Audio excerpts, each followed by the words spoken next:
आई हा शब्द खूप मौल्यवान आहे का? कारण का मी माझ्या आईला पाहिलंच नाही. माझा जन्म झाला आणि 3 महिन्यामध्ये माझी आई वारली. त्याच्यामुळे मी माझ्या आईला पाहिलंच नाही. त्यामुळे हा शब्द, आई या शब्दाच्या मागचे इमोशन्स, आई या शब्दाच्या मागच्या भावना, आई या शब्दाच्या मागचे इम्पोर्टन्स किंवा ग्रॅटिट्यूड आणि रिस्पॉन्सिबिलिटीज हे सगळं मी कधीच बघितलं नव्हतं. ॲज अन कारण का 3 महिन्याची असताना आई वारल्यामुळे मला असं वाटतं, की एक वेळ वडील नसतील ना, तरी मुलं मोठी होतात. त्यांना तेवढा त्रास नाही होत. पण आई नसली तर एखाद्या बाळाचे किती हाल होतात. आणि माझ्यासाठी ते नव्हतेच. म्हणजे आजही ते माझ्यासाठी नाहीच आहेत. तर त्याच्यामुळे एकटेपणा काय असतो, मजबुरी काय असते, लाचारी काय असते, भूक काय असते, छळ काय असतो, ह्या सगळ्यात मी 20 वर्ष काढली माझ्या आयुष्याची. खरं सांगू ना तर मला मी देव, धर्म हा प्रकार कधीच करत नव्हते आणि मानत नव्हते. इकडे 2 वेळा जेवणाचे वांदे होते. तर काय देव धर्म करत बसणार? म्हणजे मला आठवते मी कितीतरी वेळा देवाच्याकडे ठेवलेली वस्तू सुद्धा घेऊन चोरून खायचे. भूक, हं. है ना? बरोबर. ते पाप नाहीये मग. तर मी कधीच देव, देव, देव कधीच केला नाही. पण त्यांनी मला तिकडे एक छोटीशी असलेली पोथी हातात दिली आणि म्हणाले, की "चुकणार नाही?" म्हटलं, "नाही." "रोज वाचा." म्हटलं, "हो." आणि म्हणे मी अशी ती पोथी घेतली आणि मी नमस्कार केला मूर्तीसमोर आणि जेव्हा मी डोळे उघडले, त्या एक क्षण मला ते डोळे आणि हे डोळे सारखे वाटले. आपण एखादा ग्रंथ वाचतो किंवा आपण एखादी कादंबरी वाचतो, तशी मी माझ्या बेडरूममध्ये ना पाठ उशिरा ठेवून असं फक्त ते असं वाचत होती. आणि एवढं ठरवलं होतं 21 अध्याय आहे ना, पण रोज एक-एक वाचायचं असं. 21 अध्याय पूर्ण झाल्यानंतर महाराजांनी परत साक्षात दर्शन दिलं. माझ्या सासरी जेव्हा खूपच वाईट अवस्था होती. 2 महिन्यामध्ये डिसेंबरमध्ये लग्न झालं आणि फेब्रुवारीमध्ये माझ्या सासूनी मला आणि माझ्या नवऱ्याला घरातनं बाहेर काढलं फॉर नो रिझन. तर तिथे तर मी त्यांच्याकडे गेले. मी म्हटलं, "मामा, तसं तर आपला काही संबंध नाहीये, पण असं-असं आहे, तर तुम्ही मला थोडे दिवस तुमच्या घरात राहू द्याल?" ह्या सगळ्यातनं बाहेरच पडलं नव्हतं. त्यामुळे देव, धर्म, मंत्र-बिंत्र हे सगळं नाही, असं म्हणून ते सगळं नाही केलं मी कधीच.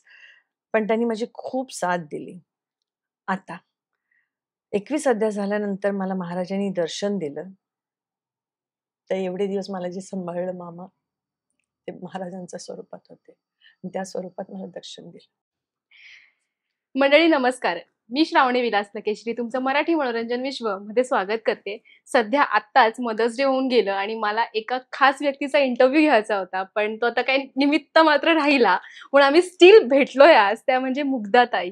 मला इतकं छान वाटतं त्यांना भेटून किंवा बोलून. त्या खूप वॉर्मली असे वेलकम करतात आणि छान बोलतात. कशा आहात तुम्ही? मी मस्त, छान. थँक सो मच ही संधी दिल्याबद्दल. थँक काय चाललंय? सध्या मदर्स डे झालं आणि आता हं. परत शूटिंगला 1 दिवस सुट्टी मिळाली आणि तुम्ही छान स्पेंड करताय तो आज. हो, मग मी माझी सुट्टी शक्यतो वाया घालवत नाही. I am a nature lover त्याच्यामुळे मग मी सकाळी मस्त फिल्म सिटीच्या जवळ राहते असल्यामुळे फिल्म सिटीच्या डोंगरावर जाऊन वॉक वगैरे करून आली. आदिवासी लोकांमध्ये बसून आली. त्यांच्या घरात जाऊन थोड्या कैऱ्या तोडल्या, आंबे तोडले, भाज्या काढल्या आणि आली. So this is my life. म्हणजे मला खूपच आवड आहे. मला गावात जाऊन राहा कोणी म्हटलं तर I will be very happy. आता कळलं की यांच्या फिटनेसचं काय रहस्य आहे. त्या या थँक सकाळ-सकाळी काय ज्या वॉकला जाऊन यू. आल्यात आणि कैऱ्या वगैरे तोडल्यात. मला ही ओढणी खूप आवडली आणि तुम्हाला ती थँक छान सो सूट मच. होते. ही गिफ्ट आहे कोणाकडनं तरी आलेली, पण मला खरंच आता आठवत नाहीये. ज्याने कोणी दिली त्याला थँक सो मच. आणि सध्या शूटिंग लाईफमधून एक वेळ मिळतो आणि तुम्ही तो एक टाईम स्पेंड करायची एक म्हणतात ना, की एक वेगळं काहीतरी करायचं. तर ते तुम्ही वेगळं काही केलंय का काही दिवसांमध्ये? मी वेगळं काय म्हणजे मी सोशल वर्क करते. मला वाटतं मी मागच्या इंटरव्ह्यूमध्ये पण तुला येस. सांगितलं होतं, की मी सोशल वर्क करते आणि I prefer spending time with त्या लोकांबरोबर ज्यांना खरोखरच कुणाशी तरी कोऑर्डिनेट करणं, बोलणं, आपलेपणाचं असणं. कारण का मध्यमवर्गीय माणूस मला असं वाटतं, की फक्त घराच्या चौकटीत असतो. हो. फॅमिली, नवरा, बायको, मुलं, सकाळी जायचं, रात्री यायचं, जेवण करायचं 2 वेळचं, ह्याच्या पलीकडे त्यांचं आयुष्य नसतं. आणि त्यांच्याही खूप अपेक्षा असतात, इच्छा असतात. त्यांनाही काहीतरी असं डिफरंट काहीतरी हवं असतं. योगायोगाने मला असं वाटतं की महाराजांनी मला ही संधी दिली आणि मी त्यांच्यासाठी काहीतरी करू शकले आणि करतीये. सो रिकामा वेळ माझा कधीच नसतो माझ्याकडे. आयदर मी त्यांच्याबरोबर असते, आयदर मी त्यांना फिरायला घेऊन जाते, आयदर मी त्यांच्याबरोबर योगा करत असते, त्यांच्याबरोबर मस्ती करत असते, नाच-गाणं, धिंगाणा असं सगळं चालू असतं. आता पहिला पाऊस आल्यानंतर आम्ही धुवाधार पावसामध्ये योगा करतो, डान्स करतो. म्हणजे सगळं ज्या एका ह्युमन बीइंग, एका माणसाला, बाईला गरज असते, ते सगळं ते माझ्याबरोबर करतात. ह्याच्यापेक्षा आणखीन काय असायला पाहिजे मला. किती छान आहे ताई. म्हणजे तुम्ही स्वतः सुद्धा एन्जॉय करताय आणि दुसऱ्यांना सुद्धा घ्या. तुमच्या आणि मी एन्जॉयमेंटमध्ये करताना बघून खूप खुश होते, की मला असं खूप आनंद होतो, की आपल्यामुळे कोणाच्या तरी चेहऱ्यावर एक हसू येतंय ना, ह्याच्यापेक्षा जास्त काय मागावं आपण कोणाकडे. ॲक्चुअली. याह! म्हणजे ते कधी-कधी ते असतं ना, की आपला स्वभाव आपल्या चेहऱ्यावर झळकतो किंवा आपला नेचर, आपल्या पॉझिटिव्ह वाइब्स आपल्या चेहऱ्यावरती त्या तेवढ्याच पॉझिटिव्हिटीने याह! दिसतात. ती सुंदरता दिसते. ती दिसतं. कदाचित तुमच्या चेहऱ्यावर असेल. I yes. Wish I don't know. Mother's Day आता झाला. तुम्हाला तुमच्या आईबद्दल काही सांगायला आवडेल का? तू म्हणालीस ना मदर्स डे, तेव्हा मी असं ठरवलं होतं, की काय बोलायचं. आमच्या काळी तर हा मदर्स डे वगैरे काही नव्हता. हं. हे सगळं आता आलेलं आहे. सगळ्याच गोष्टी आता आलेल्या आहेत. सगळं नवीन-नवीन आहे हे नवीन जनरेशनसाठी. पण माझ्या लहानपणी तर मदर्स डे नव्हता आणि माझ्यासाठी म्हणशील तर आई हा शब्द खूप मौल्यवान आहे का? कारण का मी माझ्या आईला पाहिलंच नाही. माझा जन्म झाला आणि 3 महिन्यामध्ये माझी आई वारली. त्याच्यामुळे मी माझ्या आईला पाहिलंच नाही. त्यामुळे आई हा शब्द, आई या शब्दाच्या मागचे इमोशन्स, आई या शब्दाच्या मागच्या भावना, आई या शब्दाच्या मागचे इम्पोर्टन्स किंवा ग्रॅटिट्यूड आणि रिस्पॉन्सिबिलिटीज हे सगळं मी कधीच बघितलं नव्हतं. ॲज अन कारण का 3 महिन्याची असताना आई वारल्यामुळे मला असं वाटतं, की एक वेळ वडील नसतील ना, तरी मुलं मोठी होतात. त्यांना तेवढा त्रास नाही होत. पण आई नसली तर एखाद्या बाळाचे किती हाल होतात आणि कसं ते जगतं आणि कसं ते वाढतं. म्हणजे ते 3 महिन्यानंतर मी 3 महिन्याची झाल्यानंतर माझ्या वडिलांनी दुसरं लग्न केलं आणि सुख काय असतं हे मला माहिती नाही. दुःख काय असतं हे मला डोंगराएवढं माहिती आहे. अन्न काय असतं, भूक काय असते हेच बघितलंय मी. त्रास बघितलाय, छळ बघितलाय, मार बघितलाय आणि उद्ध्वस्त आयुष्य बघितलंय. म्हणजे उद्ध्वस्त बालपण होतं माझं. मी वयाच्या 20व्या वर्षापर्यंत म्हणजे माझं लग्न झालं तोपर्यंत, मी जिवंत कशी आहे हा माझ्या ज्योतिषांनाही मी कधी-कधी पत्रिका दाखवायला जायची ना, "देखो ना क्या है?" तर मला असं बघून "आप जिंदा कैसे हो यार?" हे आहे. आणि त्यावेळी मला खूप राग यायचा लहानपणी. कारण का एक लहान मुलगी 1.5-2 वर्षापासून 3 वर्षापासून 17व्या-18व्या वर्षापर्यंत भुकेनी फक्त कुठेतरी फक्त अशी लालची नजरेने बघते कोणतरी मला खायला देईल, कोणाकडे मागू. हे हे आयुष्य जगणारी बाई. त्याच्यामुळे मग असं वाटायचं की काय उपयोग आहे आयुष्याचा? मला आठवतंय माझं लग्न झालं 19 पूर्ण 20व्या वर्षी. तोपर्यंत मी टोटली 2 वेळा फिजिकली सुसाईड अटेम्प्ट केलेला आहे आणि दोन्ही वेळा वाचले. आणि प्रयत्न करून परत आले असं 3 वेळा झाले. त्याच्यामुळे या 5 टाइम्स माझे महाराज ऐकतायत सगळं. आणि मी या सगळ्यातनं बाहेर आले. त्याच्यामुळे मला असं वाटतं, की एक दैवी शक्ती आहे, एक आहे आणि आता मला जेव्हा मी असं मी स्पिरिच्युअलिटी आणि ह्या सगळ्या गोष्टींमध्ये आहे. मी खूप अध्यात्म या विषयाचा अभ्यास करते. आता कळते प्रारब्ध आणि कर्म आणि आयुष्य कसं जोडलेलं असतं.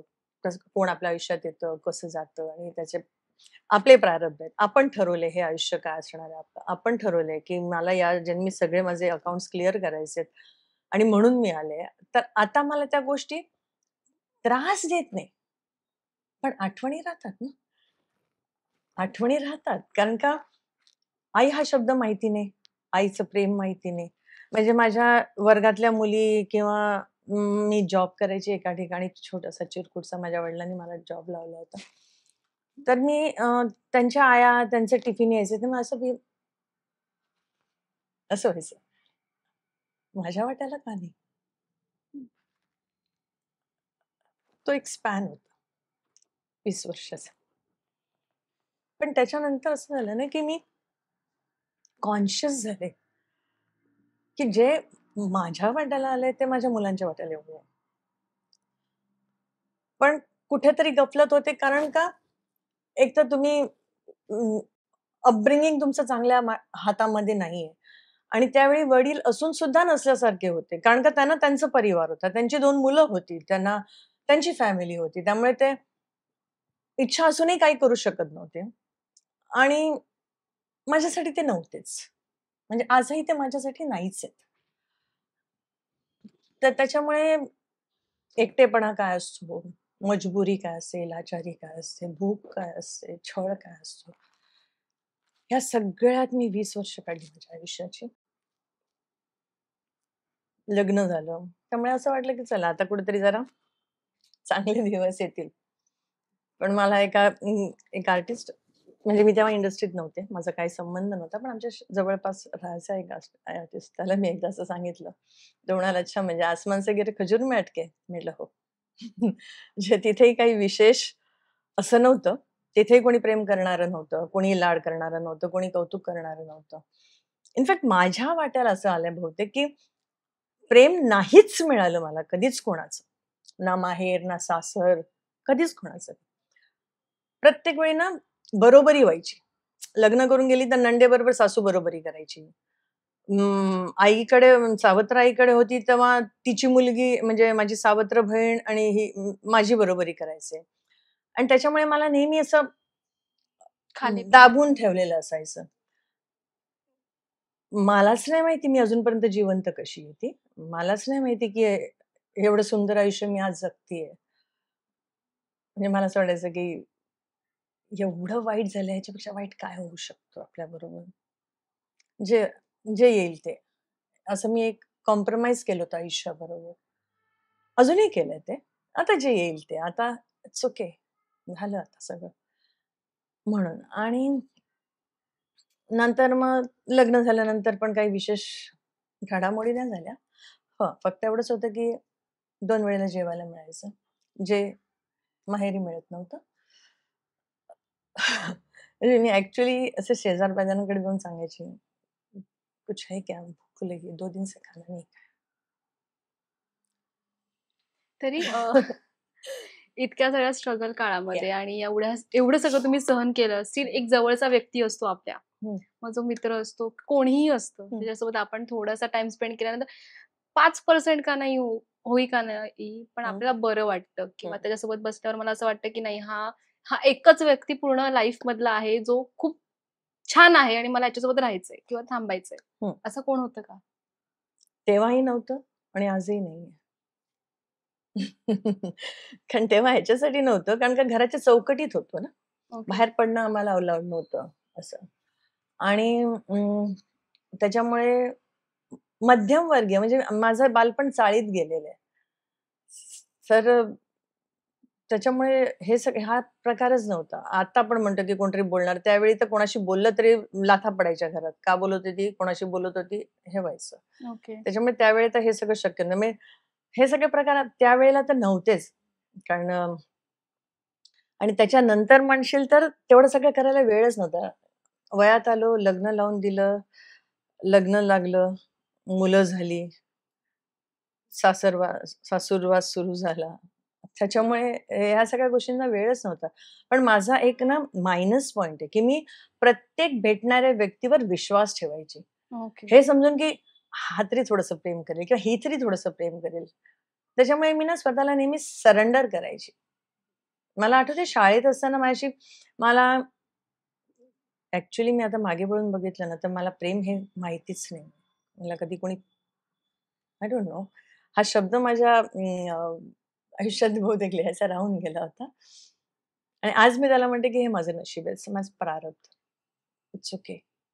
कर्मा असं मी म्हणते आज आणि मला मान्य आहे या गोष्टी आज मी बोलतीये त्या. पण त्यावेळी असं नव्हतं. त्यावेळेला जो दिसेल तर मला असं वाटायचं, की नाही हा माझ्याशी 2 शब्द ही माझ्याशी 2 शब्द चांगली बोलेल ना, she will be my friend. She will be my something good friend also I can share with her. हे असं कधीच नव्हतं. त्याच्यामुळे माझ्याकडे असं कोणीही नव्हतं, की ज्याच्याबरोबर मी घरातल्या गोष्टी शेअर करू किंवा माझे त्रास, छळ, हाल, भूक, मार हे सगळं शेअर करू. नाही, नाही, नाही. हे कधीच नव्हतं. हां, पण मी नंतर मग जेव्हा मी इंडस्ट्रीत आले, तेव्हा मग मी बोलता-बोलता लोकांना सांगितलं, "अरे, म्हणजे माझं आयुष्य काय होतं, हे असं होतं." पण मला बऱ्याच सीनियर आर्टिस्टनी सांगितलं होतं, की "you should not do this." मग शेअर करू नकोस असं. कारण त्यावेळी मीडिया-बिडिया काही नव्हतं ना. त्यावेळी हं, फक्त ओरली तुम्ही, मग बरोबर. तिने ना, ही असं बोलत होती, मग तिला माहिती आहे तू असं. मग ह्या अशा सगळ्या गोष्टी पसरत जातात. पण मला कोणतरी हवं होतं, ज्याच्याशी मी बोलू शकेन आणि ज्याला मी सांगू शकेन, की this is what I have suffered for my whole life. आता नाही काही वाटत. तुम्ही जे आता तुम्ही बोलला तुमच्या महाराजांवरती तुमचं इतकं प्रेम आहे किंवा तुम्ही त्यांचं असं स्टार्ट कधीपासून करायला लागलात, की त्यांची श्रद्धा, त्यांच्यासोबत बोलणं, सुख-दुःख सांगणं, ह्या गोष्टी केव्हा सुरू झाल्या? खरं सांगू ना, तर मला मी देव, धर्म हा प्रकार कधीच करत नव्हते आणि मानत नव्हते. इकडे 2 वेळा जेवणाचे वांदे होते. तर काय देव धर्म करत बसणार? म्हणजे मला आठवतंय मी कितीतरी वेळा देवाच्याकडे ठेवलेली वस्तू सुद्धा घेऊन चोरून खायचे. हं, है ना? बरोबर. ते पाप नाहीये मग. तर मी कधीच देव, देव, देव कधीच केला नाही. मी प्रत्येक वेळेला या ज्योतिषाकडे ह्यानी एखादं सांगितलं त्या ज्योतिषा माझ्या देव्हाऱ्यात दगड सुद्धा मी ठेवले होते. हा दगड ठेवून दे, पूजा कर, चांगलं होईल. इतक्या त्रासात जर का माणूस असेल ना, तर हे सगळं करतो ज्याला आज आपण अंधश्रद्धा म्हणतो.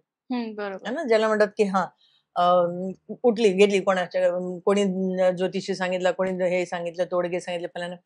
मला नाही माहिती त्यातला कुठला तोडगा माझ्या आयुष्यात जादू करून गेलाय. हं, मला नाही माहिती कुठल्या ज्योतिषाने सांगितल्यानंतर मी ठरवलं की नाही आपण मरायचं नाही, आपण सुसाईड नाही करायचं.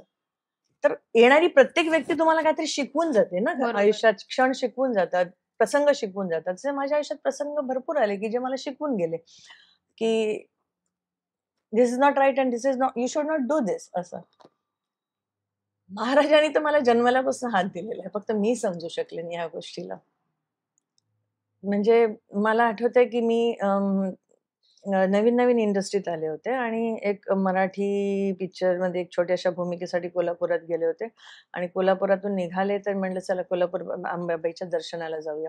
अंबाबाईचं दर्शन करून मी बाहेर आले, एवढ्यात एक व्यक्ती मला क्रॉस करून गेली. तर म्हणाली, "काय माझ्या बाबाचं दर्शन नाही करणार का?"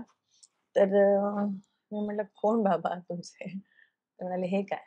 तर ते तिथेच गजानन महाराजांचं छोट्या कोल्हापूरच्या मंदिरात माहिती आहे ना, अशी हो, छोटी-छोटी हो. मंदिरं आहेत हो, बाजूला. हो. तर म्हटलं, "चला." सो इट वाज लाइक कॅज्युअली चला. म्हणून मी गेले आतमध्ये. ते घेऊन गेले मला. तर मूर्ती होती तिथे. आज मला वाटतं तिकडे सगळं मंदिराचं काहीतरी हे झालेलं आहे. कारण मी मागच्या वेळी गेले मला नाही दिसलं ते. आणि त्याच्या बाजूला ते उभे राहिले होते.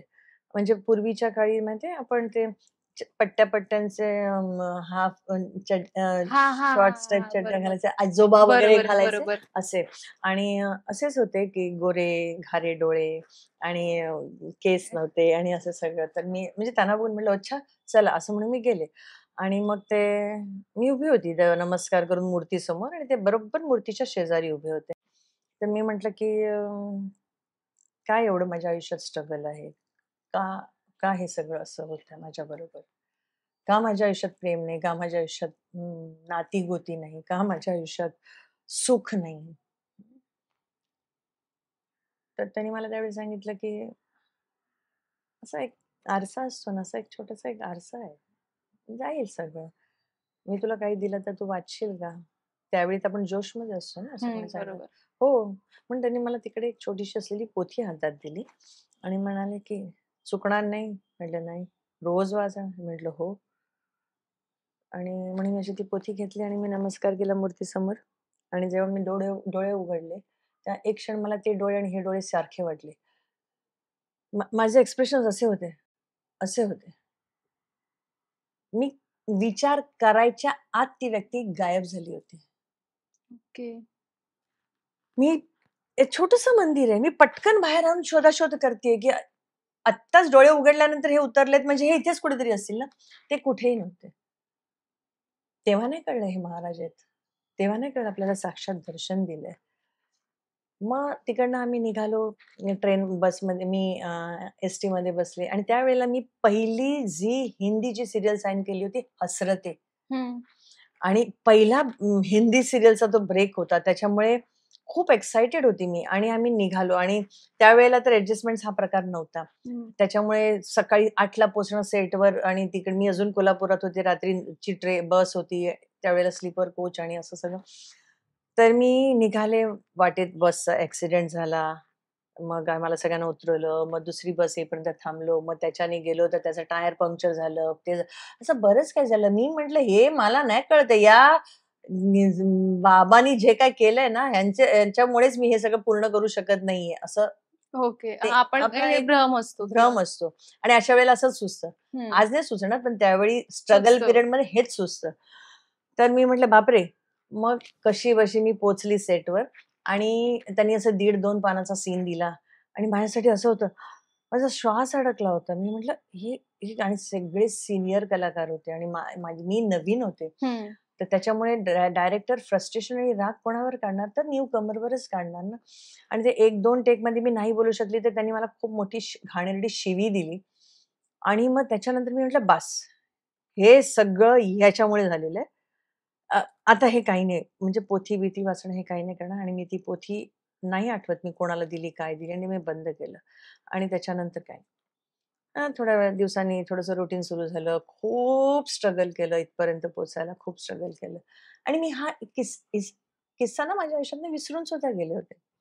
एके दिवशी म्हणजे त्याच दरम्यान म्हणजे हे झालं, कोल्हापूरचं दर्शन झालं बाबांचं. त्याच्यानंतर मला वाटतं एक 8-10 महिन्यांनी किंवा एखाद वर्षांनी एक आमच्याच बिल्डिंगमध्ये राहणारे आमचे फॅमिली फ्रेंड्स होते. त्यांचा मुलगा घेऊन आला. "ए मुग्धा वहिनी, हे बघ तुझ्यासाठी काय आणलंय." महाराजांचा हा फोटो होता.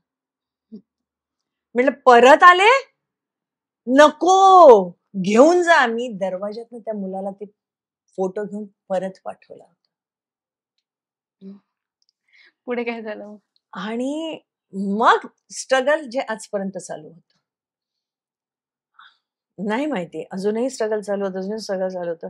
एक 6 वर्षापूर्वी मी कुकिंगचा क्लास करत होते. तर मी माझ्या बाईंना बोलले, म्हटलं, "काय करू? कंटाळा आलाय आयुष्याचा. जन्मल्यापासून आतापर्यंत नुसतं स्ट्रगल चाललंय. काय मला कळत नाही काय चाललंय." ती म्हणाली, "माझी एक ज्योतिषी आहे." म्हटलं, "परत ज्योतिषी? चला एवढे झाले, तुमचं आपण बघूया." मग त्या मला घेऊन गेल्या त्यांच्या ज्योतिषाकडे. छोट्याशा खोलीत एक वयोवृद्ध, वयस्कर ज्यांना उठताही येत नव्हतं, असे ते त्यांच्या छोट्याशा बेडवर असे आडवे पडलेले होते. त्यांना उठता येत नव्हतं. आणि तर त्यांनी सांगितलं, की "ही माझी स्टुडंट आहे. हिला तुमच्याशी बोलायचं आहे" आणि असं सगळं. त्यांनी फक्त माझ्याकडे बघितलं आणि म्हणाले, "गजानन विजय ग्रंथ वाच. जा." एकच वाक्य होतं. मी म्हटलं कुकिंगवाल्या मॅडमला, "परत?" मग खूप वर्षापूर्वी मी नको म्हटलं होतं, की नाही. तर मला म्हणाली, "म्हटलं माझ्याकडे पोथी-बिथी नाहीये." ती म्हणली, "माझ्याकडे आहे ना." त्या मला त्यांच्या घरी घेऊन गेल्या. त्यांनी मला तिकडनं पोथी दिली. मी पोथी घेऊन घरी आले. हेच घर. इथेच आले. म्हटलं वाचूया. पण मला ती सीरियसनेस पण नाही, की वाचायची कशी, काय, सविस्तरपणे मांडावा हं, पाठ-बीठ हो. आणि वाचावी, पूजा करावी, फुलवावी, काही नाही. आपण एखादा ग्रंथ वाचू द्या, आपण एखादी कादंबरी वाचू. जशी मी माझ्या बेडरूममध्ये ना पाठ टेकून उशिरा ठेवून असं फक्त ते असं वाचत होती. आणि एवढं ठरवलं होतं 21 अध्याय आहे ना, पण रोज एक-एक वाचायचं असं. 21 अध्याय पूर्ण झाल्यानंतर महाराजांनी परत साक्षात दर्शन दिलं. मग म्हटलं आता नाही मागे वळायचं. आता समर्पण. तो किस्सा काय होता? तुम्ही बोललात, की दर्शन दिलत तुम्हाला. हां, दर्शन दिलं म्हणजे अ, माझ्या सासरी जेव्हा खूपच वाईट अवस्था होती. 2 महिन्यामध्ये डिसेंबरमध्ये लग्न झालं आणि फेब्रुवारीमध्ये माझ्या सासूनी मला आणि माझ्या नवऱ्याला घरातनं बाहेर काढलं फॉर नो रिझन. इन्सिक्युरिटी सासू नावाच्या शब्दाला असते ना, कदाचित त्यांना तशी होती. खूप चांगल्या होत्या त्या. पण त्यावेळी त्यांना असं वाटत असेल, की मी सासू आता आली सून म्हणल्यानंतर ती घरात वर्चस्व दाखवणार आणि हे आणि या सगळ्यामध्ये आम्हाला सांगितलं निघा म्हणून घरात आणि मी जस्ट पहिलाच महिना होता मला. म्हणजे लग्नानंतर मला अ, जन्म झाले नाही त्याच्यामुळे लगेचच प्रेग्नंट राहिली आणि 1 महिन्याचं होतं बाळ. तर मग मी कोणाकडे जाणार आणि त्यावेळेला भाडं-बिडं देणं, भाड्यावर राहणं हे सुद्धा शक्य नव्हतं आम्हाला. कारण माझ्या नवऱ्याला मी म्हटलं, "तुला ₹650 फक्त पगार होता." त्याच्यामुळे तेही पॉसिबल नव्हतं. मग आमचे खूप लांबचे नातेवाईक होते. म्हणजे माझ्या नवऱ्याच्या बहिणीच्या नवऱ्याचे मामा. बापरे! म्हणजे माझ्या नणंदेचे मामा-सासरे.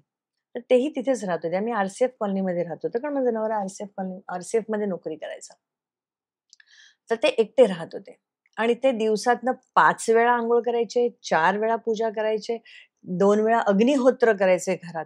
तर त्यांचं एक वन रूम आरसीएफच्या क्वार्टरमध्ये एक छोटीशी बेडरूम आणि बाल्कनीला किचन केलेलं. हे असं तिकडच्या घराची मॉडेलची ओके. अवस्था आहे.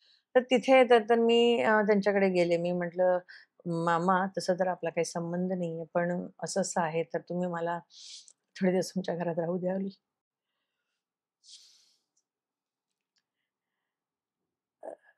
ते म्हणाले, "हो, काही प्रॉब्लेम नाहीये. जा ये सामान घेऊन." आणि मी त्यांच्या घरात जवळ-जवळ माझं बाळंतपण वगैरे सगळं झालं, तरी पण मी तिथेच होते. मी खूप वर्ष राहिले त्यांच्या घरात. त्यांनी माझ्या मुलांना आई-बाप, आजी-आजोबा सगळ्यांचं सुख दिलं. हं. माझ्या आणि मुलांचे ते नाही, नाही. माझ्या मुलांचे प्रत्येक लाड त्यांनी पुरवलेत. खूप म्हणजे वयस्कर होते, त्यावेळेलाच वयस्कर होते ते. पण त्यांची अट एकच होती, की ते एकटेच राहायचे ना, त्यामुळे ते हॉटेलला वगैरे जेवायला जायचे. तर ते मला असं माझं नाव लग्नाच्या आधीचं मीना. तर ते मला असं म्हणायचे, "मीने, 7:30 वाजता मला जेवायला वाढायचं." म्हटलं, "हो." मी 9 महिने 9 दिवस झाल्यानंतर सुद्धा डिलिव्हरी झाली नव्हती माझी. तर मी शेवटची म्हणजे हॉस्पिटलमध्ये जायच्या दिवसापर्यंत मी त्यांना तव्यावरची पोळी ताटात वाढायची. आणि त्यांचं तसंच होतं, की असं हट्ट नव्हता त्यांचा शिळं-बिळं दिलं तरी. पण मला मैत्रिणी सांगायच्या, "अगं नाही झेपत आहे, एवढं मोठं पोट घेऊन तुला." मी प्लॅटफॉर्मवर ते खाली स्टूल ठेवायची, स्टूलावर बसायची आणि करायची एवढं मोठं पोट सांभाळून चपात्या करायच्या. तर मी म्हटलं, "नाही." आई-बाप असते, सासू-सासरे असते, तर असतेच ना, मी केलंच असतं ना. मी निस्वार्थ करायचे त्यांच्यासाठी आणि त्यांनी निस्वार्थ माझ्यासाठी केलेलं आहे. कधीच म्हणजे मला आठवतं कधी-कधी 7:30चे 7:35 झाले आणि मी किचनमधनं समजा पटकन आली, तर आमचे मामा, मी त्यांना मामा म्हणायचे, तर ते चप्पल घालून उतरायचे जिन्याचं. म्हणजे 7:35 झाले तर ते थांबायचे नाही जेवायसाठी. अच्छा. हां. पण त्यांनी माझे खूप लाड केले, खूप लाड केले. पहिली गोष्ट तर आधार दिला त्यांनी मला राहण्यासाठी. आणि त्यावेळी सासू-सासरे, नणंदा ह्या सगळ्यांचा जो त्रास माझ्या वाट्याला आला होता. परत मी म्हणेन त्यांचा दोष नाहीये. माझं नशीब होतं हे. तर त्यावेळी ते असे मग मी त्यांना सांगायचे, की "मामा आज असं-असं झालं. मामा आज ही असं बोलली ना." "तू घाबरू नको मीने. मी आहे ना. मी जिवंत आहे तोपर्यंत तुला कोणी काही करू शकणार नाही." ते संध्याकाळचं अग्निहोत्र करायचे. त्यांच्या घरात या भिंतीपासनं त्या भिंतीपर्यंत फक्त देव होते. बापरे! ते फक्त देव धर्मच करायचे आणि स्वामी समर्थांचे भक्त होते ते. प्रचंड स्वामी समर्थांचं करायचे ते. पण मला कधीच नाद नाही लागला देवधर्म करायचा, ना वेड लागलं ना कसलं. मी तेच जरा सांगायचे, "मीने बस, हा मंत्र देतो, लिहून ठेव मीने, हा आयुष्यभर उपयोगाला येईल. लक्षात ठेव." असं ते प्रत्येक वेळी मला सांगायचे. मी "हो मामा, हो मामा." कारण का त्यावेळेला घर कसं चालवायचं, बाळ झालंय, खर्च कसा भागवायचा, कसं राहणार, त्यात इतर लोकांचा जो त्रास होता. ह्या सगळ्यातनं बाहेरच पडलं नव्हतं. त्यामुळे देव, धर्म, मंत्र-बिंत्र हे सगळं नाही. असं म्हणून ते सगळं नाही केलं मी कधीच. पण त्यांनी माझी खूप साथ दिली. आता 21 अध्याय झाल्यानंतर मला महाराजांनी दर्शन दिलं. तर एवढे दिवस मला जे सांभाळलं मामा, ते महाराजांच्या स्वरूपात होते. आणि त्या स्वरूपात मला दर्शन दिलं. मी बघते मामा बसले. मी "मामा सरका, मला महाराजांना बघायचं." मामा सरका. ते महाराज होते. तेव्हा आता कळलं, की एवढी वर्ष त्यांनी मला आधार दिला, माझे लाड पुरवले, माझ्या मुलांचे लाड पुरवले, ते दुसरं कोणी नसून साक्षात महाराज होते. मग तर मागे बघणं शक्यच नव्हतं. मग तर आणि योगायोगाने मला कोणीतरी सांगितलं, "तू फ्री आहेस?" म्हटलं, "हो." "आज बघ गजानन महाराजांची जसा प्रगट दिन आहे." म्हटलं, "अच्छा, हां. तुला जायचंय?" मी म्हटलं, "मी कधी गेले नाही." म्हणे, "तू जा ना, माझी बायको जाणार आहे, तुला पण घेऊन जाईल. पण ना तिकडे तू स्टार-बीर आहे म्हणून तुला कोणी आतमध्ये वगैरे घेणार नाही हां. तुला लाईनीत उभं राहणार किलोमीटरमध्ये लाईन असेल." म्हटलं, "ठीक आहे." हरकत नाही. असं म्हणून ती आणि मी आम्ही दोघी गेलो. मंदिराच्या गोरेगाव वेस्टला जे मंदिर आहे, मंदिराच्या दरवाजातनं अशी मी क्रॉस होते, तर त्या दरवाजामध्ये ते मठाचे जे अधिकारी आहेत, मंदिराचे जे अधिकारी आहेत, त्यांच्या मिसेस, ज्यांना आम्ही आज सगळे मा म्हणतो, त्या उभ्या होत्या. मी म्हटलं, बापरे! ही बाई साक्षात लक्ष्मी आहे. असं असं एक व्हॉइस ओव्हर आठवलं. गेला हां. माझा आणि मी त्यांना बघून असं क्रॉस केलं. मी क्रॉस करून त्या लाईनीत शोधत, बापरे! एवढी मोठी लाईन आहे, कुठे उभी राहू मी? असं ती आणि मी आम्ही बोलत होतो. तेवढ्यात एक बाई आली. ती म्हणाली, "तुम्ही ह्याची बहीण आहात का?" म्हटलं, "नाही." मग "तुम्हाला ना आतमध्ये बोलवलंय." तुम्ही म्हटलं, ओके. माझ्याबरोबर होती ती बिचारी आलीच नाही. ती मुलगी मला एकटीला घेऊन गेली. मंदिरात जशी आतमध्ये गेली तर तिथे त्याच उभ्या होत्या. नंतर कळलं त्यांना म्हणतात म्हणून. तर त्या म्हणाल्या, की "तर तू हिची बहीण नाही आहेस का?" मी म्हटलं, "नाही." "अच्छा चल आली आहेस तर ये आता." म्हटलं, "नाही." त्याने मग मग मी तुला कुठेतरी पाहिलं. म्हटलं, "मी टीव्ही सीरियलमध्ये काम करते." "अच्छा, अच्छा." मग त्यांनी कोणाला तरी बोलावून सांगितलं, "व्ही-आय-पी वाला जो काउंटर आहे ना तिथे या ना आणि दर्शन घडव." आणि तिकडे बरेचसे मराठी कलाकार पण येतात. तर तिकडे तो लाला होता, श्रीरंग देशमुख. अच्छा. तर त्यांनी त्याला बोलवलं. तर ऐक ना, महाराज आले ना, तर हिला दर्शन करो. मला हे सगळं नवीन होतं. हं. महाराज आले तर म्हणजे महाराज जिवंत आहेत का? असं एक विचार आला डोक्यात. महाराज आणि प्रगट दिनचा तो म्हणजे उत्सवच असतो तिथे हो. अख्खा. तर मी म्हटलं, अच्छा. तर मला कोणतरी घेऊन गेलं तिकडे महाप्रसादाला. एकदम व्ही-आय-पी ट्रीटमेंटमध्ये मला सगळं प्रसाद-बिसाद सगळं दिला आणि मी निघाले तर परत या मला क्रॉस झाल्या. तर मला म्हणाले, "तू दर्शन केलं?" म्हटलं, "नाही." तर त्यांनी लालाला सांगितलं, "लाला दर्शन कर." तर एवढ्यात कोणीतरी ओरडलं, की "महाराज आले, महाराज आले." मला नाही माहिती काय आलंय. तर लाला म्हणाला, "चल." म्हटलं लाला मला घेऊन गेला. म्हटलं, "महाराज आले म्हणजे काय?" तर ते मंदिर ज्यांचं आहे, अ, ते डॉक्टर आहेत, ज्यांना आम्ही भाऊ म्हणतो. तर त्यांच्यात महाराजांचा संचार होतो. ओके. हां. आणि तेव्हा महाराज आले होते. आणि मी नॉर्मली मला फक्त सांगितलं होतं त्यांनी, की पायाला हात नाही लावायचा. म्हटलं, "ओके, लांबून पाय पड." हो. तरी सुद्धा I was not that serious ना. हं. मी फक्त गेले, मी लांबनं पाया पडला, मी वळले तर मागनं आवाज आला कराडी भाषेमध्ये, "ए पोरी!" तरी नाही कळलं मला. मी गेली पुढे. लाला म्हणतो, "तुला बोलवलंय." म्हटलं, "अच्छा." मी आत गेले. आत गेल्यानंतर मी नुसती खाली अशीच नुसती बसले होते.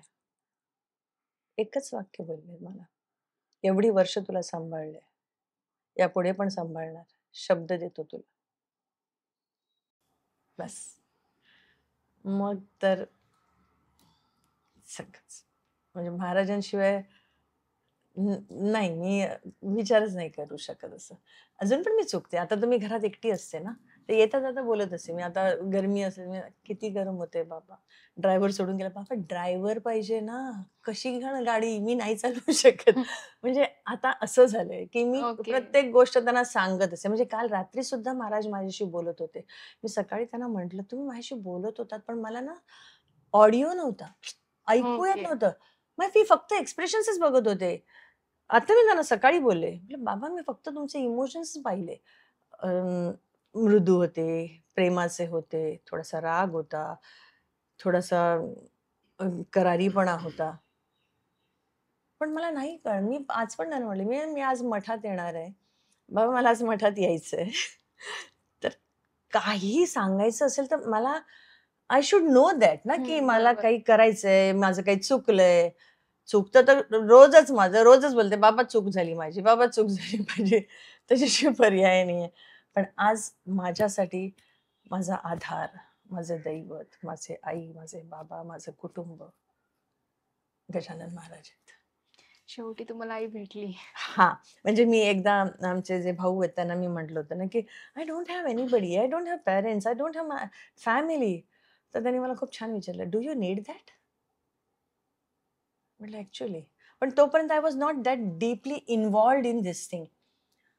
आता मागची 2 वर्ष झाली आहे, की इतके फटके खाल्लेत ना, तर आता मला वाटतं महाराजांनीच ठरवलं असेल, की नाव आता शांत हो, स्टेबल हो, लिव्ह युअर लाईफ. बस, बस, बस असं. त्याच्यामुळे आता गेली 2 वर्ष मला कळतंय, की अच्छा, ओके. आणि मग एकदा तुम्ही गुरु सेवेत लागलात किंवा एकदा गुरूंनी तुम्हाला आपलं केलं ना, तर मग तुम्हाला प्रत्येक गोष्टीमध्ये every day is a magic. Everything is a miracle. Everything is a miracle. मी तर म्हणते प्रत्येक गोष्ट झाली, की नंतर अरे बापरे! आपल्या तर लक्षातच नाही आलं ना, हे कसं झालं? अच्छा, दिस वॉज अ मिरॅकल. मग ते स्वामी असू दे, महाराज असू दे, गगनगिरी महाराज असू दे, शंकर बाबा असू दे, आणि सगळे गुरु तत्व शेवटी एकच आहेत. बरोबर. आणि मी श्री गुरुदेव दत्त हेच म्हणते, की माझ्यासाठी सगळे गुरुच आहेत आणि माझ्यासाठी सगळे देव आहेत. सो आज त्यांच्याशिवाय माझ्यासाठी कोणी नाहीये. खूप छान आहे ही गोष्ट. Thank so much. जेव्हा तुम्ही आई झालात आणि तुम्हाला ज्या गोष्टी नाही मिळाल्या म्हणून तुम्ही प्रयत्न केला की तुमच्या मुलांना सगळ्या गोष्टी तिथे मी प्रोव्हाइड थोडीशी मातीच खाल्ली. कारण मी ओव्हर पॉसेसिव्ह झाले. माझी ओके. पहिली मुलगी आहे. मला 20व्या वर्षी मुलगी झाली होती आणि सासरचंही कोण नाही, माहेरचंही कोण नाही. शेजारच्या एका बाईने माझी डिलिव्हरी केली होती आणि असं सगळं आयुष्य असल्यामुळे चालत मी हॉस्पिटलमध्ये गेली होती. "भैया 9 महीने 10 दिन हो गए, अब डिलिव्हरी कर दो." म्हणजे असं होतं. डॉक्टरचे काही द्यायला पैसे नव्हते. त्या डॉक्टरला हात जोडून रिक्वेस्ट केली, "माझ्याकडे पैसे नाही आहे लेबर रूमचे देण्यासाठी. विश्वास ठेव, पैसे देणार मी तुझे." ₹750 बिल होतं हॉस्पिटलचं. त्या बाईने ₹750 मला माफ केले होते त्यावेळेला. म्हणजे हे सगळं त्यावेळेला कळत नव्हतं, पण हे सगळं कोणीतरी सांभाळतच होतं ना. आणि मग नंतर कसं असतं ना, की कुणीतरी आधार पाहिजे ना. हम्म. तसं बघायला गेलं तर माझ्या नवऱ्याचा मला सपोर्ट नव्हता. कारण ही वॉज ऑल्सो आई, बाबा, भावंड, फॅमिली असं होतं आणि लगेच वेगळे झालो होतो, म्हणजे वेगळे झालो नव्हतं, केलं गेलं होतं आम्हाला.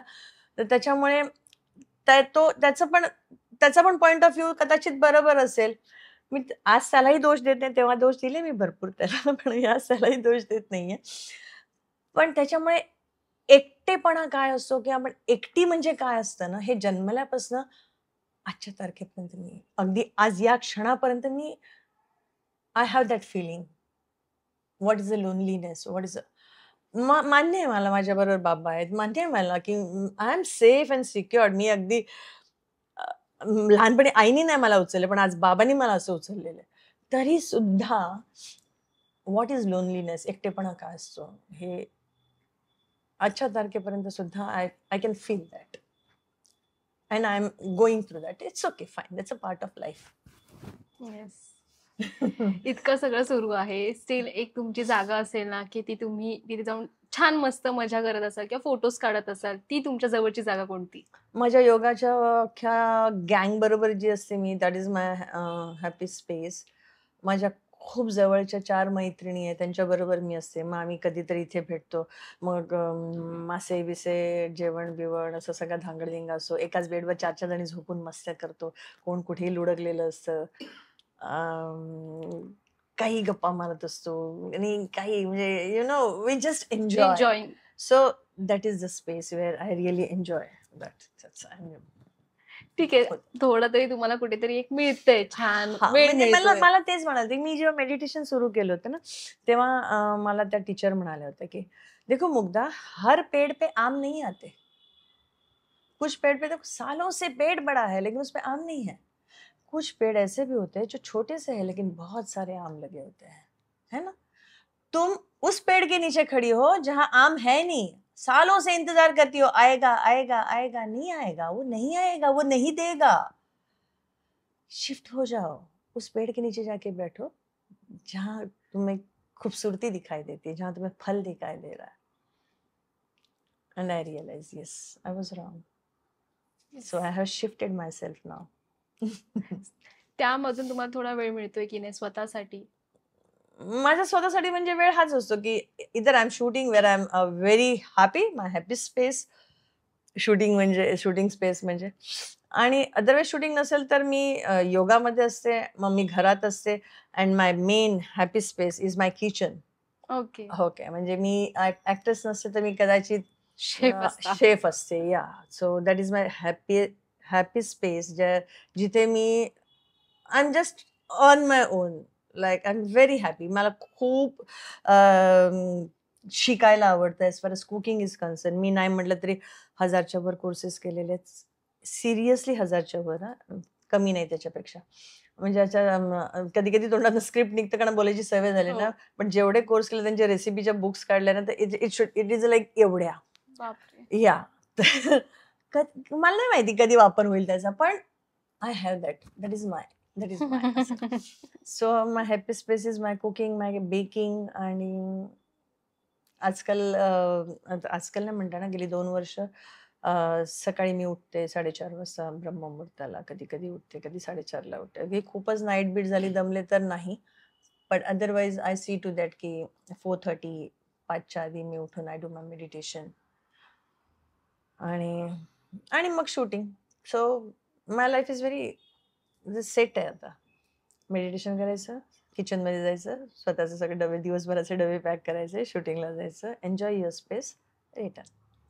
संपलं. Yes, nice. मला घर तुमचं खूप छान वाटलंय, कारण थँक्यू सो मच. महाराजांचा फोटो आहे, देवार आहे, आल्याला एंट्री केल्या गेल्या, Yeah. देन तिथे झोपाळ आहे, इथे 2 असे छोटे छोटे बसण्यासाठी एक हं. बेड आहेत. पण तुम्ही मगाशी बोलत की खाली तुमची एक स्पेस आहे, ती तुम्हाला हा, आवडते. खूप छान आहे जागा. तिकडेही आपण थोडा वेळ बसू शकतो. अजून प्रश्न बाकी आहेत तुझे? पण ऐकायचं ठीक आहे. होतं त्या जागेबद्दल. या शुअर, नक्की जाऊया. मग आमच्या बिल्डिंगमध्ये नॉर्मली ना तिकडे सेल्फी विल्फी काढतात, रील बिल बनवतात, पण नाही. माझ्यासाठी ती जागा ह्याच्यासाठी छान आहे की कधी कधी मी जाऊन तिकडे मेडिटेशनला बसते, किंवा कधी कधी मी जाऊन तिकडे आसनं करते. आणि कधीतरी मी आणि माझा जावई तिकडे बसून वडापाव खायचो होतं. त्यांनी नाव ठेवलं होतं वडापाव कॉर्नर त्याला. It's not a vada pav corner, but yeah it's a very nice space. तिकडे जे फॉर अ चेंज तुम्हालाही हवं असेल तर we can go there and we can talk. तर मुग्धाताईंच्या एक छान वडापाव कॉर्नर मध्ये आपण आलो आहोत. मला ती दाखवायचीच होती, कारण खरंच छान जागा आहे ही. मुग्धाताई, तुम्ही काय बोलाल ह्याबद्दल? आमच्या बिल्डिंग मध्ये हा एक कॉर्नर पीस आहे जिकडे सेल्फीसाठी किंवा रील्स बनवण्यासाठी वापर होतो. मी बऱ्याच वेळा इथे प्राणायाम करायला येते, कारण का हवा खूप छान आहे आणि क्वाईट प्लेस आहे म्हणून. आणि मी आणि माझा जावई इथे संध्याकाळी वडापाव खायचो, त्याच्यामुळे माझ्या जावईने नाव ठेवलंय वडापाव कॉर्नर. त्यामुळे त्याला भरपूर नाव आहेत अशी. So this is a beautiful place. आता तर बऱ्याच वेळा संध्याकाळचे सिनियर सिटीजन्स येऊन बसतात आणि you know that's it. Otherwise असं इज अ कोझी प्लेस ना. हा ना. मग एवढी मोठी मोठी झाडं आहेत आणि त्यामुळे सावली आहे, छान आहे सगळं, परिसरच खूप छान आहे. पण आपण जाऊन बसूया का 2 मिनिटं? I want to tell you something. I just love my house and my this place. खरंच छान आहे. आपण 2 मिनिटं फक्त तिथे बसूया. Yeah. कशी आहे प्लेस मला बघायची आहे. कारण तुम्ही मला तिथे रील्स वगैरे काढता. तुम्ही ट्राय केले नाही. तुम्ही पण ट्राय केले पाहिजे होते. आता सध्या नाही. ट्रेंडिंग मध्ये आहे ना ते. नाही, मी रील विल मध्ये नाहीये. I am not into this. कारण का that is not your part. Yeah, that is not me, that is not my part. हे सगळं आता आलेलं आहे रील विल. त्यावेळेला कुठे होतं सगळं काय. आणि नाही, आय डोंट लाईक दॅट. मी कधीतरी केलं माझ्या मैत्रिणी. माझ्या आणखीन एक सांगायचं, माझ्या घरात देवधर्म पूजापाठ खूप होतं. हो, म्हणजे मी पाहिलं ते आता Yeah. स्टार्टिंगलाच. मी आता इथे आता 1-2 महिन्यापूर्वी स्वामींच्या पादुका आणल्या होत्या हो. घरी. हो, अक्कलकोटच्या पादुका आमच्या स्वामींच्या मंदिरात येतात, त्या घेऊन आणल्या होत्या मी घरी. म्हणजे मी आणल्या नव्हत्या, स्वामी आले होते घरी. आणि महाराज येऊन गेलेत. खूप मोठा उत्सव झालाय माझ्या घरात महाराज आले तेव्हा. आणि माता की चौकी किंवा हनुमान चालीसा आणि असं सगळं रेकी करत असतो. तुला माहिती आहे रेकी? ऐकलंय मी. हा, तर मी रेकीमध्ये 3rd डिग्री मास्टर्स केले, त्याच्यामुळे रेकी होत असते आमच्या घरात. आणि असे कार्यक्रम म्हणजे हळदी कुंकाला आलो आणि ह्याला आलो, ते सगळं चालूच असतं. आप जरा बंद करेंगे? Thank you so much. तर आणि माणसांची कडे ना नुसतं सांगितलं जरी ग्रुपमध्ये तरी 200 बायका आहेत माझ्याकडे. अरे बापरे. त्यामुळे घरात काही फंक्शन असलं ना की सगळा धुमाकूळच असतो आमच्या घरात. ओके. एकदम. आणि माझ्या घरात फक्त असेच धार्मिक कार्यक्रमच होतात, बाकी कुठल्याही पार्ट्या होत नाही. Nobody is allowed for that in my house. त्याच्यामुळे या. पण आता असा विचार केला तर तुम्हाला कुठली गोष्ट करायची राहिली अशी कुठली गोष्ट असेल? आता या क्षणी तू विचारलंस ना मला, तर खरोखरच असं काही नाहीये जे करायचं बाकी राहिलंय. नाही. आणि असं आवडेल करायला, की फिरायला जायचंय म्हणा, किंवा कुठेतरी असं लांब जायचंय आणि छान टाइम स्पेंड करायचे, अशी कुठली जागा राहिली का? मला सगळेच हसतात आणि आता कदाचित तूही हसशील. कुठेतरी जायचंय, कुठेतरी टाइम स्पेंड करायचा आहे, कुठेतरी शांत वातावरणात जायचंय, तर ते कुठलं देऊळ असेल किंवा कुठलं धर्मस्थान असेल तिथे मी जाऊ शकते. मी फक्त हाच विचार करू शकते. मी दुसरा कुठलाही विचार करू शकत नाही. मला अजून इथे जायचंय, मला कुरोपूरला जायचंय, मला इथे जायचंय. मला अशी माझ्याकडे यादी आहे की म्हणजे जी देवस्थानं आहेत, गुरुस्थानं आहेत, जी मी नाही पाहिली आहेत ती मला बघायची. हसण्यासारखी गोष्ट नाहीच आहे. नाही, आजकालच्या मुलांना की मला मुलं लहान असताना म्हणायची, आईला विचारू नको कुठे जायचं. ती म्हणायची या देवळात जाऊया, त्या देवळात जाऊया.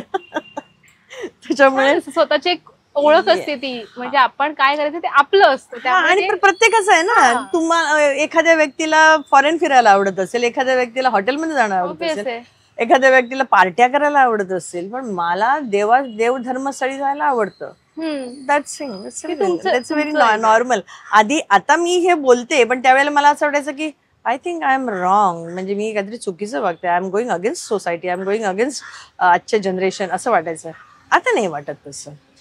गेल्या 2 वर्षापासून लाईक नो वाटण्यासारखंच आहे हे, कारण तुमची इच्छा आहे, तुमचे विचार आहे, ते तुम्ही फॉलोच केले पाहिजे. मला कोणी फॉरेनला जायचं, फिरायला हे बघायचंय ते बघायचं, नाही जायचं मला फॉरेनला. I am not interested, not at all. पण तेच तुम्ही मला म्हणाला की तुम्ही वैष्णोदेवीला जाऊया, एका पायावर तयार होईल. गुरुद्वारा बघायला एका पायावर तयार होईल. पण दॅट्स माय चॉईस. जिथे मला आवडतंय, जिथे मला पीस आहे, मिळतंय, जिथे मी खुश आहे, मला तिथे जायला आवडतं. येस, तुम्ही नक्की जर सगळे ड्रीम्स कम्प्लीट करा तुमचे. पण थँक्यू सो मच, छान वाटलं. तुम्हाला कसं वाटलं? खूपच छान, म्हणजे परत एकदा मन मोकळं केल्यासारखं वाटलं. कारण की तुझा शब्द इतका असा होता ना की मदर्स डे, त्याच्यामुळे मग आपसुकच ते सगळं बाहेर निघालं. I am so sorry for that. नाही, तुम्ही खूप वेळा सॉरी बोललात, पण मी खरं सांगेन, सॉरी बोलायची गरज नाही. ह्या टॉक कदाचित गरजेचा होता, त्यामुळे मी इथे बसली असेल, हे सुद्धा मे बी. म्हणजे असं लोक म्हणतात की असं सांगायचं नाही, आणि but I don't believe that. तुम्ही जे आहात ते राहा ना, फेक कशाला जगायचंय. मी आज उपाशी आहे, तर मला लाज नाही वाटत सांगायला की मुझे भूक लगी है यार, नाही वाटत मला लाज सांगायला.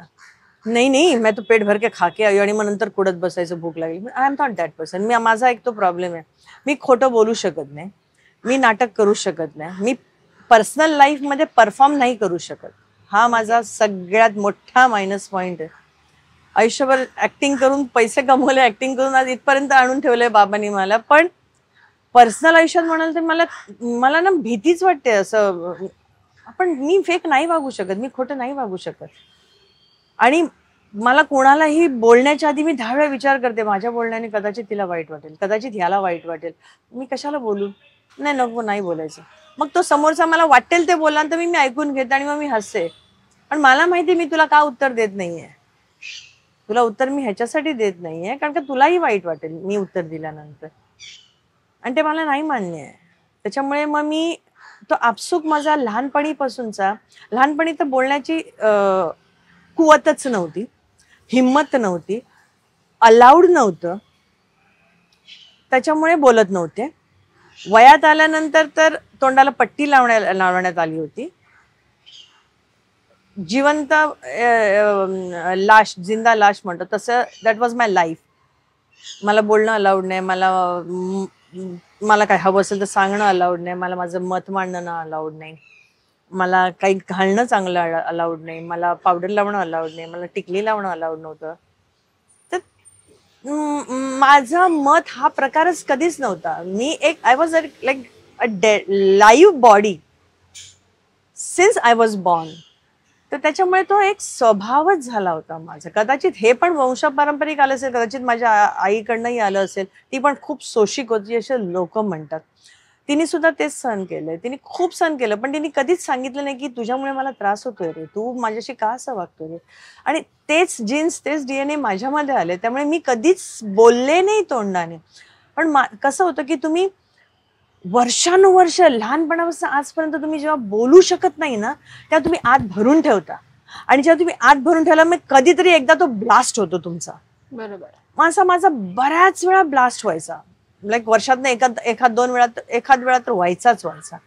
आणि मग तो ब्लास्ट झाल्यानंतर मला स्वतःला एवढं गिल्टी फील व्हायचं, एवढं मी स्वतःला कोसायची की व्हॉट आय डिड, वाय, ह्याचा त्रास व्हायचा मला.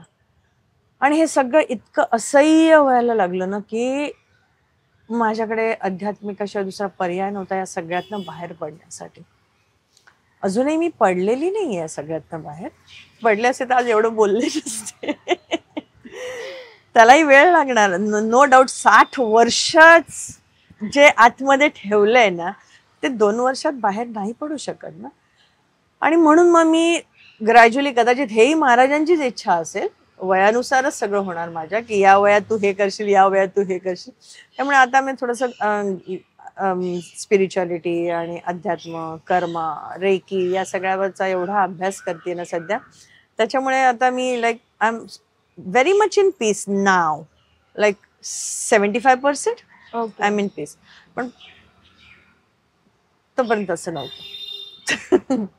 तुझा एपिसोड खूप मोठा होणार आहे माझ्या बरोबर. So please I tell you. Yes I am ending it now. But thank you so much बच्चा.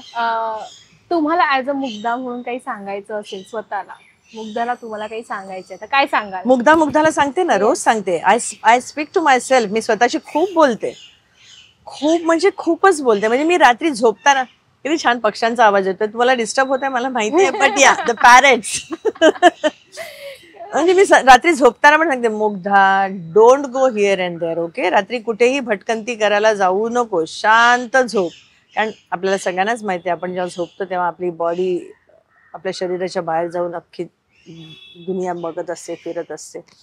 सो मग मी असं स्वतःला सांगत असे, मुग्धा नाही, आज शांत झोपायचं, आज इथे तिथे अजिबात जायचं नाही. तरी सुद्धा काल मी जाऊन आली, महाराजांच्या समोर बसली ती, महाराज बोलत होते माझ्याशी. तर असं मी स्वतःला प्रत्येक वेळी सांगत असे. मी प्रत्येक वेळी चुकली की स्वतःलाच सांगते, खाल्ली ना माती Mugdha, don't do this again. So I talk to myself and that is really it's a good thing. म्हणजे आता जसं तू म्हणाली, कोणाला मी काय सांगू, कोणाला सांगायचे आजचे काही दिवस राहिलेले नाही की आपण कोणाला मतं मांडावी आणि सांगावं. पण मला असं नेहमी वाटतं की प्रत्येकाने ना ॲटलिस्ट दिवसातनं एक वेळा, की मी माझ्या योगातल्या बायकांना पण सांगत असते, रात्री झोपलात ना, दिवसभर तुम्हाला तुमचा वेळ नसतो, आय अग्री.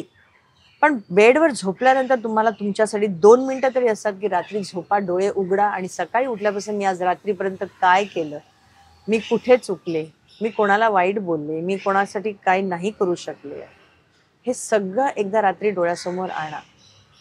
आणखीन एक मी म्हणेन की मी नेहमी माझं आयुष्य गिल्टमध्ये जगले की माझ्या मुलांना मी खूप काही देऊ शकले नाही, माझ्या मुलांना मी भरपूर शिक्षण देऊ शकले नाही, माझ्या मुलांना मी चांगली लाईफस्टाईल देऊ शकले नाही, माझ्या मुलांसाठी मी हे करू शकले नाही, कारण माझी ऐपत नव्हती, माझी कुवत नव्हती आणि माझ्यात तो कॉन्फिडन्स आणि ती हिंमत नव्हती त्यावेळेला की मी स्टँड घेऊ, की now I have to stand for my kids, असं नव्हतं. त्याच्यामुळे मी त्यावेळेला काही करू शकले नाही, तोपर्यंत माझी मुलं मोठी झाली होती. बट अगेन तेच, आय विल से दॅट्स माय प्रारब्ध. आणि ओव्हर पॉझेसिव्ह होती मुलांसाठी, त्याच्यामुळे खूप नुकसान झालं माझं. कारण का समजणं, समजून घेणं या सगळ्या गोष्टींमध्ये खूप फरक आहे. मी ओव्हर पॉझेसिव्ह होती माझ्या मुलांसाठी, त्याच्यामुळे पण थोडेसे ठीक आहे, इट्स ओके, फाईन, मी माझं कर्तव्य केलं. आणि now at present I know, I don't think I know that I was not wrong at all.